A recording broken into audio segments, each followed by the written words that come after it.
اور خود انحصاری اور کم اعتمادی کی طرف لے جاتا ہے۔ یہاں مجھے آدم اور حوا کا خیال آتا ہے کہ جب انہوں نے درخت کا پھل کھایا تو اسی وقت وہ باخبر ہو گئے۔ سب سے پہلی وجہ یہ تھی کہ آدم نے کہا کہ یہ حوا کا قصور ہے، فوری طور پر وہ خود پرست ہو گئے، اور یہ بھی لکھا ہوا ہے کہ وہ فوری طور پر اپنے آپ کو چھپانے لگ گئے کیونکہ وہ ننگے تھے۔ ان کو اس سے پہلے اپنا کوئی خیال نہ تھا، مگر بعد میں ان کو یہ خیال آیا کہ وہ ننگے ہیں، اور اچانک ان حالات کی وجہ سے وہ کمزور محسوس کرنے لگے۔ اب دیکھیں،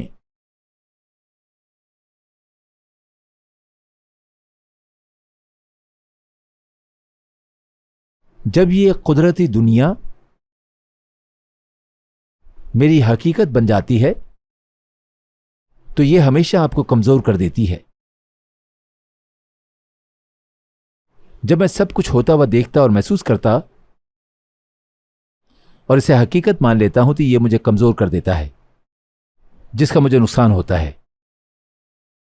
جس کی وجہ سے میں اپنے بارے میں سوچتا، اپنا ہی خیال رکھتا اور اپنے ہی اوپر بھروسہ کرنے لگتا ہوں، جو کہ اس کے برعکس ہوتا ہے کہ خدا میرا چھڑانے والا ہے۔ مسیح سے پہلے ہمارے پاس عذر موجود تھا۔ میں مکمل طور پر اس دنیا میں کمزور تھا۔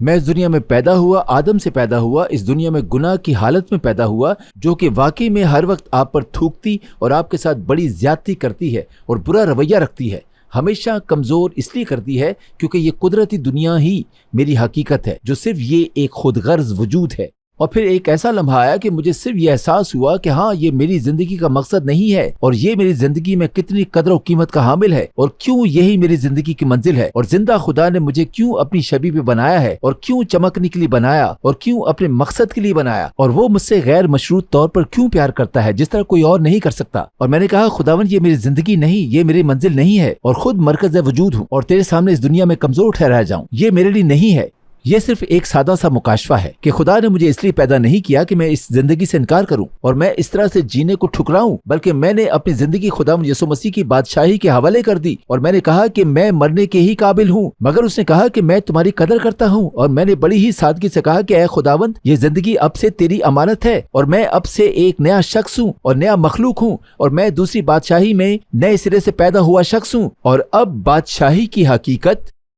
میری حقیقت بن سکتی ہے۔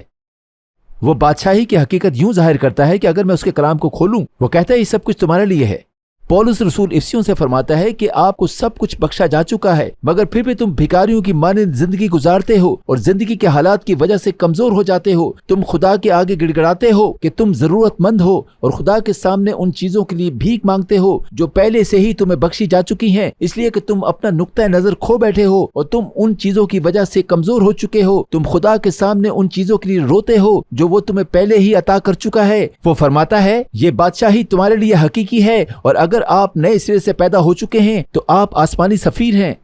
آپ وہاں جانے کی کوشش نہیں کرتے، وہ آپ کے پاس پہلے سے موجود ہے۔ ہم دعا کرتے ہیں کہ خداوند تیری مرضی زمین پر بھی ہو جیسی آسمان پر پوری ہوتی ہے۔ یہ اب تک کے لیے ہماری زندگی کے لیے ایک حقیقت ہے، اور اگر میں پورے یقین کے ساتھ آسمان کی بادشاہی کو جو خدا کی بادشاہی ہے نہیں مانوں گا تو میں ہمیشہ یہاں غیر محفوظ ہی رہوں گا۔ میں نے کبھی کسی خطرے سے ڈر کے دعا نہیں کی جس سے میں خطرہ محسوس کر سکتا ہوں۔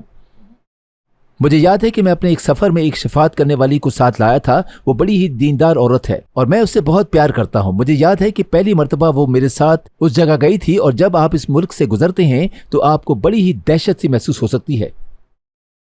آپ جانتے ہیں کہ ہمارا وہاں جانا ضرور تھا، اور ہم دعا اور روزے میں ٹھہرے تھے، اور جو کچھ بھی میں نے کہا وہ کسی بھی کام نہ آیا، کیونکہ اس وقت آپ خطرے سے دوچار ہیں۔ آپ اپنے اندر ایک خطرے کو دیکھ رہے ہیں، آپ کسی انجان خطرے سے دوچار محسوس کر رہے ہیں، آپ کو حالات سے خطرہ محسوس ہو رہا ہے، آپ اپنے ماضی کی باتوں کی وجہ سے خطرہ محسوس کر رہے ہیں، اور جو کچھ آپ نے اس ملک کے متعلق سنا ہے اس کی وجہ سے اور لوگوں کی وجہ سے غیر محفوظ محسوس کر رہے ہیں۔ اور اگر آپ غیر محسوس کرتے ہیں تو آپ خدا کے آگے التجائیں کرتے ہیں کہ اے خدا، ایسا کچھ بھی نہ ہو سکے، میں روحانی جنگوں کو زمینی فوجوں کے ساتھ نہیں لڑ سکتا،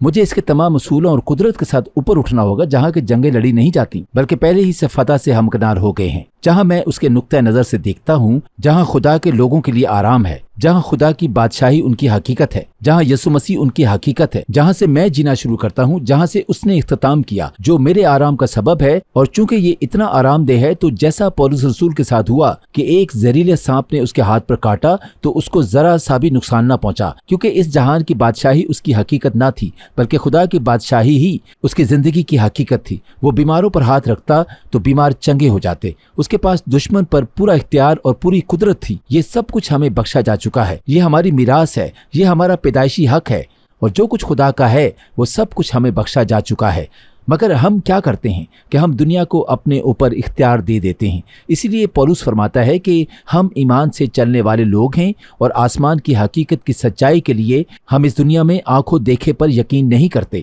مگر جب یہ قدرتی دنیا ہماری حقیقت بن جاتی ہے تو ہمیں یہاں پر ہر چیز سے خطرہ محسوس ہونے لگتا ہے، اور پھر میں بھیک مانگنے لگتا ہوں اور فریاد کرنے لگتا ہوں اور ناخوش رہنے لگتا ہوں اور زندگی سے تنگ آنے لگتا ہوں۔ میرے اندر کوئی خوشی نہیں رہتی، میں اپنے حالات کی وجہ سے ہی خوش رہ پاتا ہوں، بجائے اس کے کہ میں اس کے پاس جاؤں اور اپنے آپ کو پہچان سکوں کہ میں کون ہوں اور میرا خدا کون ہے، اور میں پورے دل سے یقین کروں کہ اب میں حقیقت میں خدا کا بیٹا بن چکا ہوں۔ یہ ہمیں مافوق الفطر طور پر آرام اور خوشی عطا کرتا ہے، کیونکہ اب میں خدا کا بیٹا ہوں۔ وہ جو مجھ میں موجود ہے بہت ہی زیادہ عظیم ہے، یہ وہی روح ہے جس نے یسوع کو جلایا، وہی روح مجھ میں موجود ہے۔ اور اسی لیے اب ہم عبرانیوں کی جانب بڑھیں گے۔ عبرانیوں 4 باب یوں فرماتا ہے، اور اب جو ایمان لائے اس آرام میں داخل ہوتے ہیں۔ اور جب ہم پورے دل سے سچائی پر یقین کریں گے کہ ہمیں دنیا کی کسی بھی چیز سے کوئی خطرہ لاحق نہیں ہے، اور کہیں گے کہ ہاں میں سمجھتا ہوں کہ میں کن حالات سے گزر رہا ہوں، لیکن جب یہ قدرتی دنیا آپ کی حقیقت بن جاتی ہے تو آپ کو یہ یقین کرنا ہوگا کہ خدا کے پاس میرے لیے ایک حقیقی جگہ موجود ہے۔ آپ اپنی زندگی میں کبھی بھی کسی مردہ شخص کو چوٹ نہیں پہنچا سکتے۔ میں ہر روز مرتا ہوں، پھر ایسا نہیں ہوتا۔ ہمیں خود مرکز اور اپنا خیال رکھنے والا اور خود انحصار ہی نہیں بنے رہنا، اور نہ ہی اس میں ہمارا کوئی نقصان ہوتا ہے۔ میری پوری زندگی ایک بھرپور زندگی بن جاتی ہے، کیونکہ وہ ہمیں ہر چیز عطا فرما دیتا ہے، اور پھر خدا کا پیار میری زندگی کے وسیلہ سے بہتا ہے، اور وہ اپنا نظریہ میری سوچ میں برقرار رکھتا ہے۔ جب ہم سچائی اور خدا کی حقیقت پر دھیان لگاتے ہیں تو ہماری زندگی پوری دنیا کے سامنے پر نور نظر آتی ہے، اور میں پوری دنیا میں نور کی مانند چمکتا ہوں۔ میں اس لیے نور کی مانند چمکتا ہوں کیونکہ میں ایک راست باز بندہ ہوں، اور میں ایک پاک، بے عیب اور بے داغ ہوں۔ یہ سب میں اپنی وجہ سے نہیں ہوں۔ اب میرے پاس مسائل نہیں ہیں، اب میرے پاس جواب موجود ہے جس کا نام یسوع ہے، اور یسوع نام پر ہر ایک گھٹنا جھکے گا اور ہر ایک زبان اقرار کرے گی کہ یسوع مسیح ہی خداوند ہے۔ سو اب میں اس زندگی کی کسی چیز سے غیر محفوظ نہیں ہوں گا جب تک میں اپنا نقطہ نظریہ کھو نہ دوں، اور جب تک کہ میں اس دنیا کی چیزوں پر آنکھوں دیکھے پر یقین نہ کر لوں، پھر چاہے ڈاکٹر، بینک اکاؤنٹ یا لوگ جو کچھ بھی بولتے رہیں۔ مگر جب میں واپس اپنی آنکھیں سچائی کی جانب لگاتا ہوں، پھر سارا خطرہ جاتا رہتا ہے، اور میں پھر اس آرام میں داخل ہو جاتا ہوں جو خدا کے لوگوں کے لیے رکھا ہوا ہے اور جس کا میں تجربہ کرتا ہوں۔ عبرانیوں 4 باب 12 آیت میں کچھ یوں مرقوم ہے، کیونکہ خدا کا کلام زندہ اور مؤثر اور بھرپور ہے، اور ہر ایک 2 دھاری تلوار سے زیادہ تیز ہے، اور جان اور روح اور بند اور گودے گودے کو جدا کر کے گزر جاتا ہے، اور دل کے خیالوں اور ارادوں کو جانچتا ہے، اور اس سے مخلوقات کی کوئی چیز چھپی نہیں، بلکہ جس سے ہم کو کام ہے اس کی نظروں میں سب چیزیں کھلی اور بے پردہ ہیں۔ خدا فرماتا ہے کہ مجھ سے بھی چھپا ہوا نہیں ہے، آپ کبھی بھی اس کی نظروں سے چھپ نہیں سکتے۔ لیکن اگر آپ اپنے آپ کو غیر محفوظ سمجھتے ہیں، جہاں دنیا آپ کو کھانے کو دوڑتی ہے اور آپ اس دنیا کی فکروں اور زندگی کے حالات سے تنگ آ گئے ہیں، تو کلام کہتا ہے کہ یہ آپ کے لیے نقصان دہ ہو سکتا ہے، اور یہ آپ کو بوجھ محسوس ہوگا، یہ آپ کو منتشر کر سکتا ہے۔ اگر یہ سب آپ کے ساتھ ہوتا ہے تو آپ کو بہانے بنانے کی ضرورت نہیں ہے، بلکہ اسی وقت میں آپ کو آزادی دیتا ہوں کہ آپ جہاں کہیں بھی ہیں آئیں اور اپنے آپ کو یسوع مسیح کی بادشاہی کے حوالے کر دیں، اور اس کی حضوری میں بڑی دلیری سے جائیں اور اسے اپنا خدا جانیں، اور یہ کہ اسے اپنی جگہ پر مضبوط ثابت کریں، اور اس کے فاتح دائیں ہاتھ کے نیچے آ جائیں، اور اسے اپنی مشکلات کو حل کرنے کی اجازت دیں، اور اسے ایک بار پھر سے ظاہر کرنے دیجیے کہ وہ بادشاہی کرنے والا خدا ہے۔ میرا خدا بادشاہی کرتا ہے۔ ایک گیت ہے ولیم مرفی کا جس میں وہ کہتا ہے کہ میرا خدا بادشاہی کرتا ہے۔